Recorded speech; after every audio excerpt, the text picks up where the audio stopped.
મિત્રો પ્રણામ, વંદે માતરમ।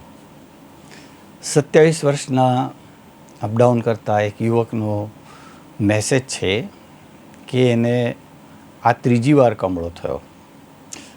હવે ડૉક્ટર એવું કહે છે લીવર પર થોડું સ્વેલિંગ છે અને પછી 62 વર્ષના એક વડીલનો પણ ફોન હતો અને મેસેજ પણ હતો કે એમને પેશાબની તકલીફો છે, પેશાબ લાગે છે, જાય છે તો ધીમે ધીમે ઉતરે છે, જોર કરવો પડે છે પેશાબ માટે અને એમને હૃદયની તકલીફો પણ છે। એક બહેનનો પણ ફોન હતો કે એમને રક્તાલ્પતા છે, એમનું હિમોગ્લોબિન 9ની આસપાસ જ રહે છે અને એમને આયર્નની પણ કમી છે। તો મિત્રો રક્તાલ્પતામાં, પછી કમળામાં, પછી હૃદયની તકલીફોમાં અને જે લોકોને પેશાબ ઉતરતો હોય એવા બધા લોકોને અને એવા લોકોને પણ કે જેમને દવા લીધા વગર પેશાબ જ ના ઉતરતો હોય એમના માટે એક સરસ મજાનો પ્રયોગ કહી દઉં છું। યાદ રાખો મિત્રો, મૂળો જે છે મૂળો ડાયુરેટિક છે। મૂળો પેશાબ વધારે લાવનાર તત્વ છે ભગવાન દ્વારા અપાયેલું। એટલે મૂળો હાર્ટનું રક્ષણ કરે છે, મૂળો હાર્ટને ફાયદો કરે છે। મૂળો અને મૂળાના પાન બંનેની વાત કરું છું। ત્યાર પછી મૂળો ડાયુરેટિક હોવાથી મૂળો પેશાબ વધારે લાવે છે। મૂળો અને મૂળાની ભાજી જે છે એ લીવરનું મિત્ર છે મિત્ર।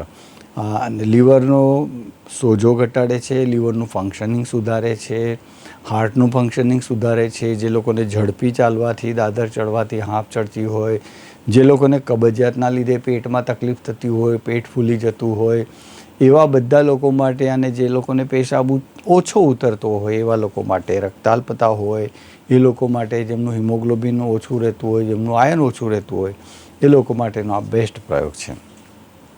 તમારે મિત્રો 200 ગ્રામ જેટલા મૂળો અને મૂળાના પાન, એટલે સમજો મૂળો અને એના બંને એના પાન ભેગા કરીને ઝીણા ઝીણા સમારી નાખશો અને એનું જ્યુસ બનાવીને પીશો તો બી ચાલશે જમવાના અડધો કલાક પહેલાં, અથવા તો જો એનું સલાડ બનાવશો તો જમતી વખતે જ ખાઈ લેવાનું છે અને એનું સૂપ બનાવીને પીશો તો જમ્યા પછી પીવાનું છે। પરંતુ સૂપમાં યાદ રાખો તમારે 1 ચપટી હળદર નાખવાની છે, થોડો અજમો નાખવાનો છે અને સાધારણ જીરું નાખવાનું છે, સૂંઠ પણ નાખવાની છે અને કાળા મરીનું ચૂર્ણ। આટલી 4-5 વસ્તુઓ નાખજો એટલે એની બાદી પણ નહીં થાય। કેટલાક લોકોનું અનુમાન એવું છે કે મૂળાથી ગેસ થાય છે। તમે જે તત્વો કીધા એ સૂપમાં પણ નાખી શકો છો, કચુંબરમાં પણ નાખી શકો છો, પછી એના રસમાં પણ નાખી શકો છો। રસ લેવો હોય તો જમવાના 30 મિનિટ પહેલાં લેજો, સૂપ લેવું હોય તો જમતી વખતે અથવા તો જમ્યાના પછી ગરમ ગરમ લેજો અને જમતી વખતે જો લેવું હોય તો એનો સલાડ તરીકે ચાવીને ખાવામાં ઉપયોગ કરજો। તો બધા જ કિસ્સામાં જે 27 વર્ષના મિત્ર જે છે ભોપાભાઈને કે જેમને લીવરની તકલીફો 2 વાર કમળો થઈ ગયો એની વાત કરું છું, 62 વર્ષના વડીલને પેશાબની તકલીફ ને હાર્ટની તકલીફ છે અને એક બેનને જેમને હિમોગ્લોબિન ઓછું હોવાનું વાત કરી એમને।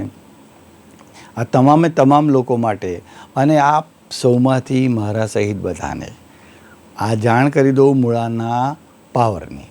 મિત્રો, જે લોકોને ખરેખર પેશાબ ઉતરતો હોય ઓછો પ્રમાણમાં, ઓછો પેશાબ આવતો હોય એ લોકો માટે તો આ ખૂબ મિત્રનું કામ કરશે। કિડનીના ફંક્શનિંગમાં પણ સુધારો લાવશે, મૂત્રાશયના ફંક્શનિંગમાં પણ સુધારો લાવશે, પેશાબ વધારે લાવશે, ડાયુરેટિક પ્રોપર્ટી તરીકે એનો ઉપયોગ થશે એટલે શરીરમાંથી બિનજરૂરી પાણી પણ નીકળી જશે।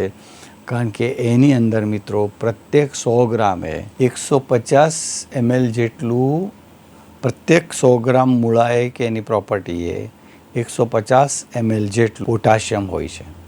માટે આ તો શરીર માટે ખૂબ ઉપયોગી છે। જે લોકોને પોટાશિયમની તકલીફો રહેતી હોય એ લોકો નિશ્ચિત રૂપથી આ પ્રયોગો કરે, એનાથી અવશ્ય ફાયદો થશે। આનો પ્રયોગ કરજો મિત્રો, જાતે અનુભવ કરજો। મૂળાની સિઝન હોય તો મૂળાના સિઝનમાં મૂળાનો ભરપૂર ઉપયોગ કરજો અને એના લાભમાં ડૂબીને બીજાને પણ એનો લાભ કરાવવાનો સંકલ્પ લો। બીજાને પણ, કારણ કે કુદરતની પૂરેપૂરી પ્રોપર્ટીનો આપણે ઉપયોગ નથી કરી શકતા, માટે કુદરત બધી રીતે આપણને મદદરૂપ નથી થઈ શકતી। મિત્રો, આ જે પ્રયોગ મેં કીધો એ ઓછામાં ઓછા 2 થી 3 મહિના તમે કરી શકો છો, પણ શરૂઆતમાં પ્રાયોગિક ધોરણે 15 દિવસ કરજો તો નિશ્ચિત રૂપથી તમને આના ફાયદા થશે। તો મિત્રો નિશ્ચિત રૂપથી એની અંદરના એમિનો એસિડ આપણને મદદ કરે છે, એની અંદરના ફાઇબર્સ આપણને મદદ કરે છે, એની અંદરના પોષક તત્વો અને વિટામિનો આપણને મદદ કરે છે. તો એનો ઉપયોગ કેમ ના કરીએ? અસ્તુ આ વિષયનો બધો શ્રેય ભગવાનના ચરણોમાં અર્પિત કરું છું. જગતજનની ભારત માતાને પ્રણામ કરું છું અને આજના વિષયના સમાપનની આજ્ઞા ચાહું છું. વંદે માતરમ.